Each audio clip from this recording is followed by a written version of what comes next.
మీకు నచ్చే రంగు ఏది మేడం? పింక్. పింక్ కలరా? అందుకే పింక్ సారీ కట్టుకొని మా కెమెరా ముందుకు వచ్చారు. అలా అని కాదు, పింక్ అంటే ఇష్టం. అన్నీ ఎప్పుడు పింకే ఉంటారనమాట. ఎందుకు అంత పింక్లో ఉన్న గొప్పదనం ఏమంటారు? ఇష్టం, లైకింగ్ అంతే.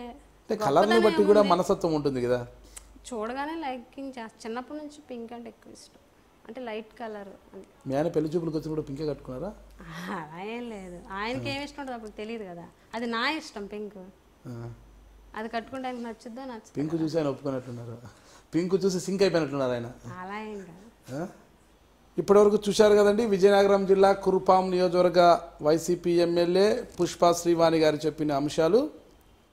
2019 ఎన్నికల్లో ఖచ్చితంగా తనకు ప్రత్యర్థిగా ఎవరు ఉన్నప్పటికీ, ఎంతటి మహామహులు ఎదురుగా ఉన్నప్పటికీ కూడా తన కుటుంబానికి, తనకు ప్రజలతో ఉన్న సత్సంబంధాలతో తిరిగి తానే గెలుస్తానని, ప్రస్తుతం తాను ప్రజల నుంచి, అంటే ప్రజలు పడుతున్న కష్టాలను అన్నీ కూడా ఒక నివేదిక రూపంలో తన మైండ్లో పొందుపరుచుకున్నానని, 2019లో తమ పార్టీ వైఎస్ఆర్సీపీ అధికారంలోకి రావడము, జగన్మోహన్ రెడ్డి గారు సీఎం కావడం తథ్యం. జగన్మోహన్ రెడ్డి గారు సీఎం అయిన వెంటనే నియోజకవర్గంలో చేయాల్సిన అభివృద్ధి పైనంతా చేసి, నియోజకవర్గంలో ఎమ్మెల్యే అంటే ఇలా ఉండాలి అని నిరూపించుకునేంత వరకు విశ్రమించే ప్రసక్తే లేదని, ఇది తన శపథంగా భావిస్తున్నానని కూడా చెబుతున్నారు.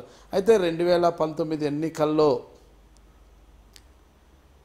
ఎవరు విజయం సాధిస్తారు, ఎవరు అపజయం పాలవుతారన్నది కూడా అప్పటి ఎన్నికల్లో ఓటర్లు నిర్ణయించాల్సి ఉంది.